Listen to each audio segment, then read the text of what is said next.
November 1215. England's king needs 40 pigs, urgently. Not to eat, to bring down a castle. It worked. A corner of the keep collapsed.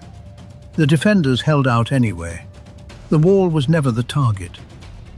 We picture a battle in slow motion. Ladders, boiling oil, a breach. Almost none of that is right. A siege was a negotiation.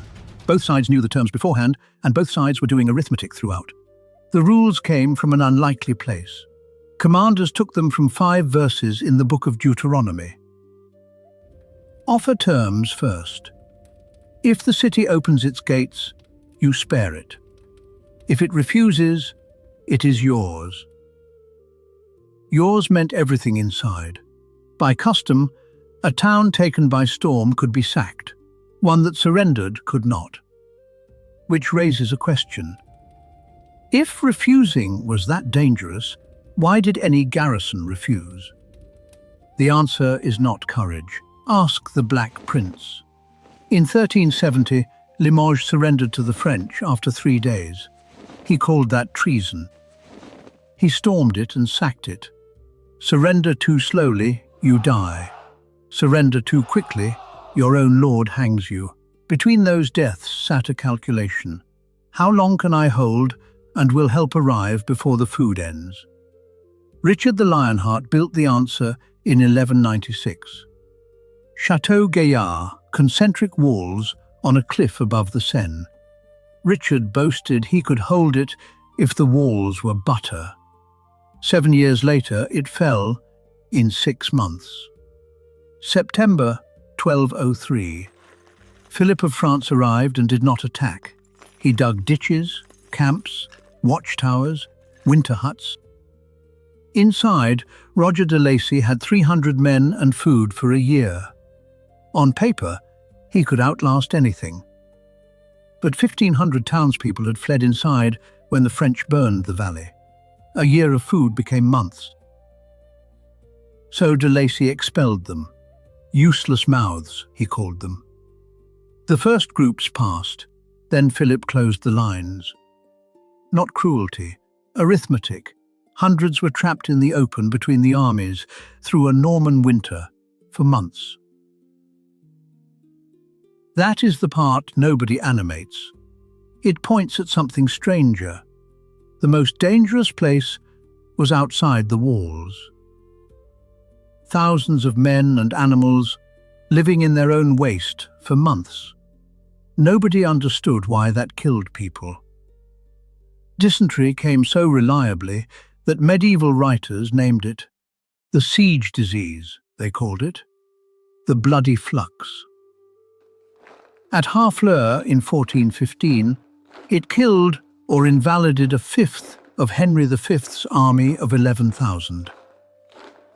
He won at Agincourt a month later, badly outnumbered. Part of the reason, Harfleur had already eaten his army. The besieger was on a clock too. He offered terms not from mercy, but before his own army rotted. Sometimes the talking failed. Then came the hardest question in medieval warfare. How do you actually break a wall? Not with the machine you are picturing. Rochester, October 1215. Rebel barons hold the castle, blocking John's road. John brings 5 stone-throwing engines and works them day and night. A chronicler knew no siege so hard-pressed. The engines break the outer wall. The defenders fall back to the keep. And there the engines stop working. Stone throwers cleared battlements and terrified people. Against a Norman keep with walls meters thick, they were noise.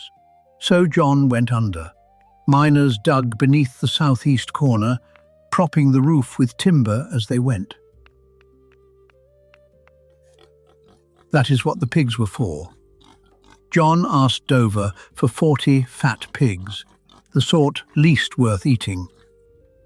Fat was packed around the props and lit. The timber burned, the tunnel collapsed, and a corner came down. This is where every documentary ends, not where the siege ended. The keep had an internal dividing wall, They retreated behind it and fought on in the rubble. What beat them, days later, was an empty larder. John wanted them hanged. His captains refused. If fortunes turned, they would be the ones on the rope. At Gaillard, the French mined the outer wall too, but the Middle Bailey's foundations sat too deep to reach.